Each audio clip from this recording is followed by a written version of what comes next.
Assalamualaikum warahmatullahi wabarakatuh. Kembali lagi di Raga Sport Flooring. Gimana sih untuk membangun suatu gedung yang berstandarisasi badminton? Selayaknya seperti apa sih? Gimana tahapan, poin-poin, dan strategi-strategi untuk membangun satu gedung lapangan badminton?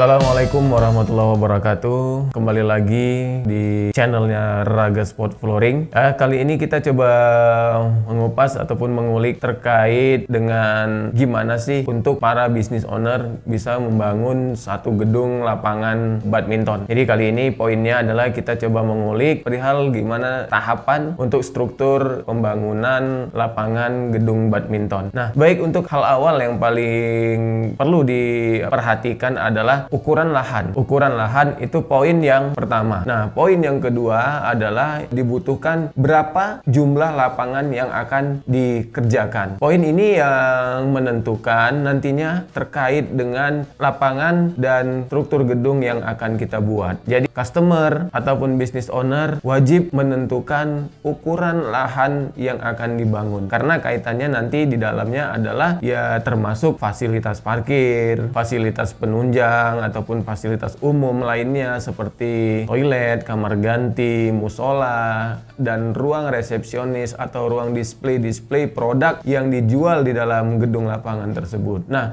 ini nantinya akan dikondisikan dari lahan yang disediakan oleh customer. Nah, selain dari fasilitas-fasilitas itu, yang paling penting adalah kita menyesuaikan dulu untuk ukuran kebutuhan jumlah lapangan yang akan dibangun. Setelah dari tahapan tersebut kita menemukan hasil ukuran lahan tersebut, selanjutnya kita akan menentukan konsep gedung sebaiknya seperti apa. Nah, rata-rata mungkin pada umumnya ya untuk gedung badminton itu sendiri kita melihat seperti bentuk gudang begitu ya. Namun dalam hal ini ada standarisasi yang perlu diperhatikan. Yang pertama adalah tidak perlu terlalu banyak ya sirkulasi, tetapi harus ada. Gimana menyiasatinya? Nah, di beberapa gedung badminton yang ada saat ini, untuk menyiasati sirkulasi tersebut, wajib dibuat adalah untuk angin-angin bawah lantai. Jadi, jarak angin-angin dari lantai itu 50 cm. Nah, itu di bawah. Dan tidak disarankan untuk di bagian atas, karena akan mempengaruhi pada saat pemain melakukan bola lob. Jadi, sehingga ini mempengaruhi laju dari kok tersebut. Itu yang perlu diperhatikan yang pertama. Dan yang kedua yang perlu diperhatikan adalah tinggi gedung. Pada umumnya tinggi gedung yang disarankan untuk suatu gedung badminton, tinggi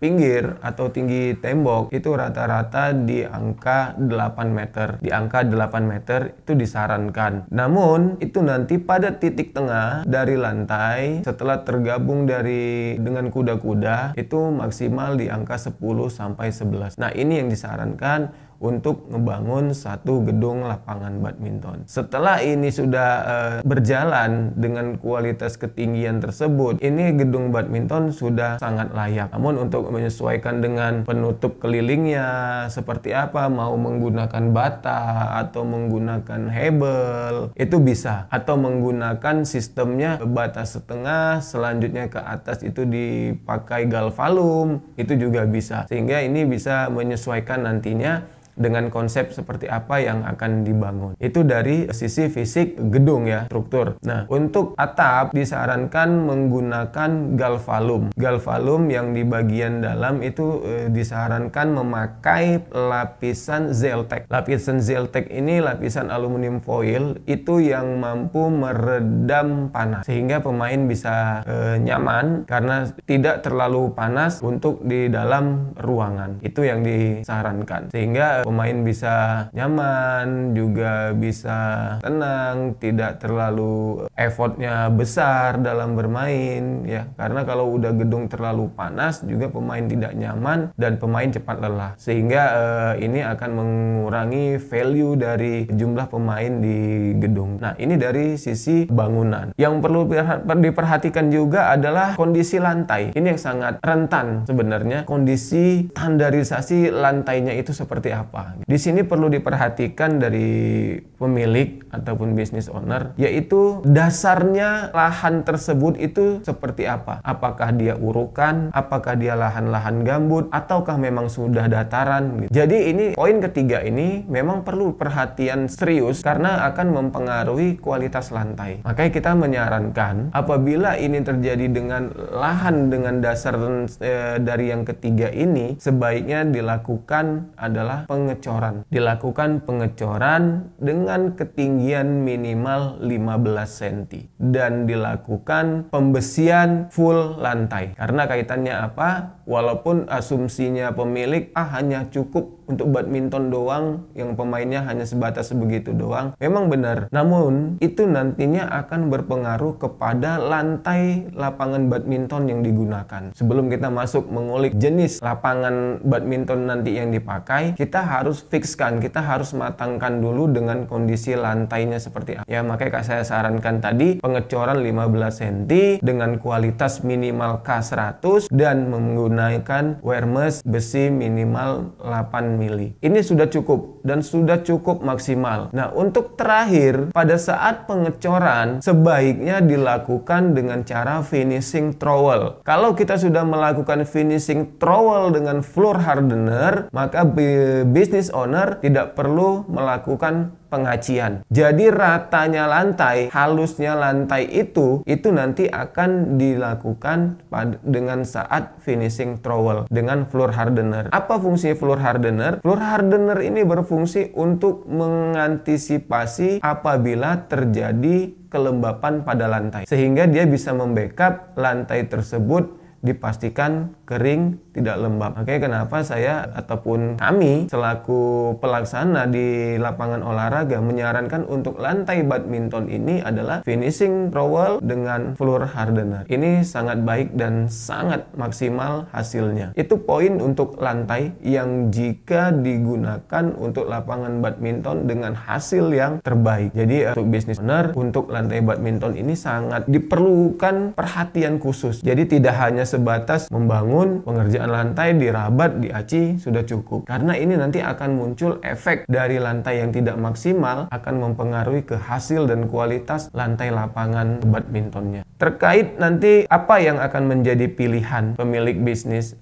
pemilik lapangan ataupun gedung, mau menggunakan material apa sih lapangan badminton gitu loh. Apapun pilihan materialnya, jika sudah didasari dengan hasil lantai yang seperti ini, itu semua bisa dilakukan. Namun, jika sudah membangun lapangan badminton dengan gedung seperti ini, gedung yang permanen ya, lantai yang maksimal, kami menyarankan sebaiknya menggunakan material lapangan badminton yang berstandarisasi. Artinya banyak sekarang di gedung-gedung badminton itu menggunakan karpet atau vinil. Karpet atau vinil ini kami menyarankan layaknya baiknya digunakan untuk suatu cabang olahraga badminton. Karena sudah berstandarisasi BWF, standarisasi juga PBSI ya. Sehingga ini menjadi nilai jual. Ini menjadi value-nya bagi business owner terkait dengan material lapangan tersebut. Dan untuk material-material ini di lapangan badminton ini ada beberapa varian. Yang paling familiar dan paling umum adalah yaitu vinil dengan tipe sen. Tipe sen ini permukaannya ya sedikit seperti berpasir namun halus, dan ini juga sudah berstandarisasi BWF dan PBSI dengan kualitas standar kompetisi. Ini juga bagus. Dan ada lagi yang levelnya menengah, itu di tipe yang lici. Tipe lici ini juga sangat direferensikan dan banyak juga peminatnya karena karena memang materialnya juga lembut ya, materialnya juga tidak licin, dan ini juga banyak digandrungi, diminati oleh para pecinta badminton untuk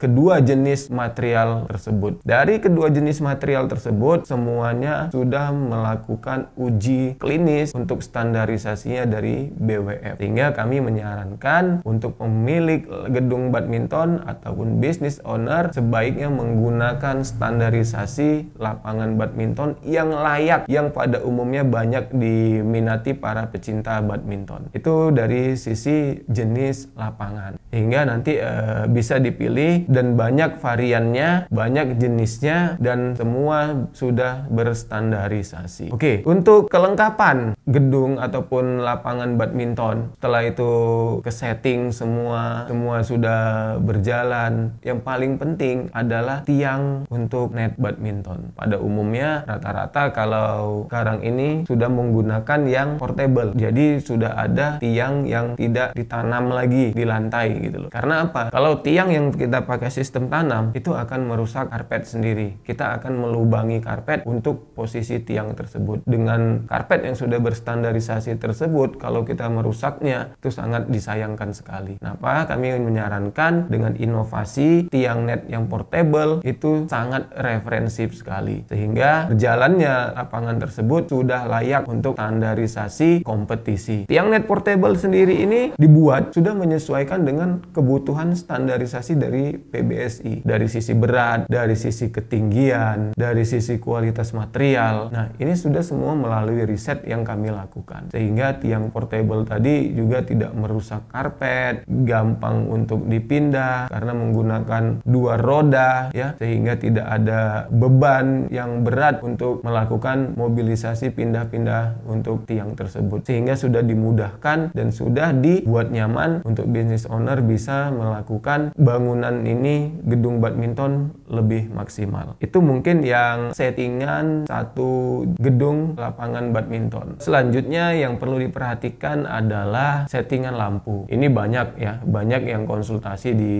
di kami. Gimana sih settingan lampu untuk satu gedung badminton? Yang paling pertama diperuntukannya adalah apakah benar-benar gedung ini hanya satu fungsinya untuk badminton saja atau ada multifungsi dilakukan dalam gedung tersebut. Ini yang perlu diperhatikan. Jika memang gedung tersebut difungsikan hanya untuk badminton saja, maka settinglah lampu tersebut sesuai standarisasinya badminton. Standarisasinya yang dilakukan adalah untuk di mana banyak lapangan yang pernah kita lihat, yang pernah dibuat adalah menyeting lampu lapangan badminton itu dipasang melebar di antara lapangan. Jadi bisa diasumsikan pemilik bisnis ini membuat bentangan melebar untuk pemasangan lampu lapangan badminton. Satu lapangan itu butuh berapa lampu sih mas gitu loh. Ini opsional ya, karena menyesuaikan dengan jenis lampunya seperti apa, besaran wattnya gimana, dan lumen lampunya berapa. Ini juga udah harus kita pertimbangkan. Kalau pada umumnya standarisasi lapangan badminton itu menggunakan adalah untuk ya lampu yang Philips LED yang neon ya. Jadi cahayanya juga smooth, terangnya cukup, sehingga ini tidak mengganggu pandangan pemain. Posisinya dipasang di penampang untuk lampu tersebut yang dibentang dari lebar lapangan. Kita menyarankan, kita mereferensikan untuk satu lapangan badminton itu dibutuhkan 20 lampu. Jadi dari sisi kanan pemain itu nanti dipasang 10 lampu dengan 5 penampang, berarti per satu penampang itu bisa diposisikan 3 atau 2 lampu. Di posisi sisi kiri pemain juga dipasang settingan penampang lampu tersebut, sehingga untuk yang disarankan lampu badminton dengan fungsi yang sama di gedung tersebut, kita menyarankan dilakukan settingan lampu seperti itu, sehingga memang gedung tersebut adalah gedung standarisasi lapangan badminton. Saya kira untuk setting satu gedung lapangan badminton yang perlu diperhatikan adalah poin-poin tersebut, sehingga memang standarisasinya dapat, peruntukannya aturannya juga jelas dan kualitasnya juga maksimal ya. Yang perlu diperhatikan adalah buat business owner untuk membangun satu gedung lapangan adalah itu saja sih poinnya yang perlu diperhatikan. Yang pertama dari keluasan lahan, yang kedua dasaran lahan yang akan dibangun, ketiga adalah kualitas lantai yang diperlukan dengan hasil maksimal yang seperti apa yang saya sampaikan tadi. Kualitas material lapangannya juga itu juga menjadi perlu perhatian khusus karena nanti akan menjadi penilaian atau menjadi standarisasi dari gedung tersebut, dan kondisi lampunya juga diperhatikan untuk menentukan besaran cahaya, silau atau tidaknya. Ini yang perlu kita siasati dalam membangun satu gedung lapangan badminton. Nah, untuk pemilihan warna, nah ini perlu diperhatikan juga untuk di gedung lapangan badminton ya. Untuk pemilihan warna sebaiknya cenderung memilih ke warna gelap. Boleh warna biru atau hijau. Pokoknya jangan warna yang bertabrakan dengan warna kok. Jadi ke warna cerah dengan warna kok putih itu cenderung nanti koknya tidak kelihatan. Makanya kenapa kita menyarankan cenderung gedung badminton itu warnanya lebih gelap. Hanya dibutuhkan dengan penerangan ataupun lampu yang maksimal untuk bisa mengcompare antara tembok gelap dengan warna kok tadi sehingga gedung tetap cerah. Saya kira itu aja poinnya yang perlu diperhatikan buat business owner atau pelaku usaha di dunia badminton untuk membangun suatu gedung yang berstandarisasi badminton selayaknya seperti apa sih, dan itu sudah saya cantumkan di dalam poin-poin dan strategi-strategi untuk membangun satu gedung lapangan badminton. Baik, terima kasih. Itu saja pemaparan yang bisa saya sampaikan di kesempatan hari ini. Kiranya bermanfaat dan berguna buat para business owner yang mengembangkan bisnis usaha di bidang lapangan badminton. Semoga bisa lebih baik. Raga Sport Flooring, comfort your sport.